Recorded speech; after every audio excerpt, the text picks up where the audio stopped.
lainnya adalah paham yang menginginkan perubahan secara drastis dan tidak jarang menggunakan cara kekerasan.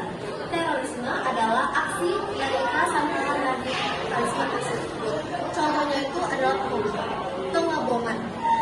Yang ketiga, gerakan separatisme, yaitu menginginkan sebagian wilayah untuk memisahkan diri.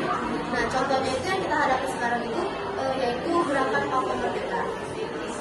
Terakhir, korupsi. Nah, korupsi ini adalah ancaman yang merusak kepercayaan masyarakat terhadap negara. Jadi kalau misalkan korupsi terjadi pada pemerintahan, itu dapat merusak kepercayaan masyarakat dan jadi tidak ingin. Oke. Yang kedua ada ancaman dari luar negeri. Ancaman dari luar negeri ini yang pertama ada intervensi asing dalam politik atau ekonomi. Jadi contohnya negara lain itu ikut campur dalam masalah yang dialami sama Indonesia. Contohnya itu Papua Merdeka.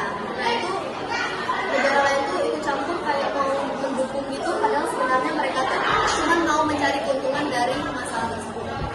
Kedua ada globalisasi. Nah globalisasi ini masuknya budaya luar di Indonesia dan perlahan-lahan mengikis budaya lokal yang kita miliki. Yang ketiga serangan cyber.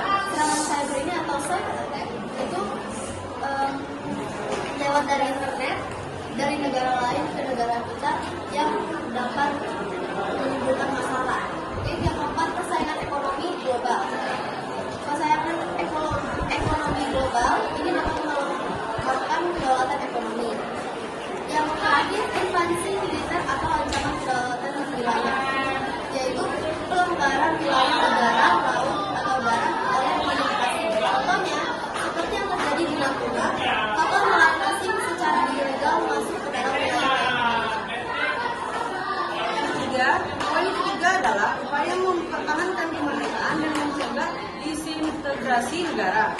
Nah, dalam poin ketiga ini itu ada 4 poin lainnya. Yang pertama adalah bidang politik, yang kedua bidang ekonomi, yang ketiga bidang sosial budaya, dan yang terakhir adalah bidang pertahanan dan keamanan.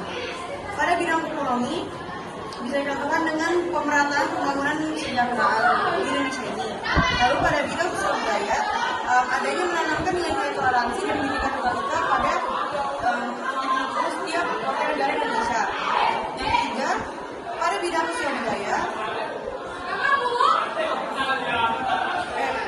pada bidang pertahanan dan keamanan itu meningkatkan kekuatan militer dan pertahanan negara. Hal yang terakhir, bidang politik itu menjaga stabilitas politik dan pemerintahan yang demokratis dan meningkatkan partisipasi warga dalam memerintah dan menegakkan hukum di dalam negara Indonesia ini. Lalu poin terakhir adalah peran sebagai warga negara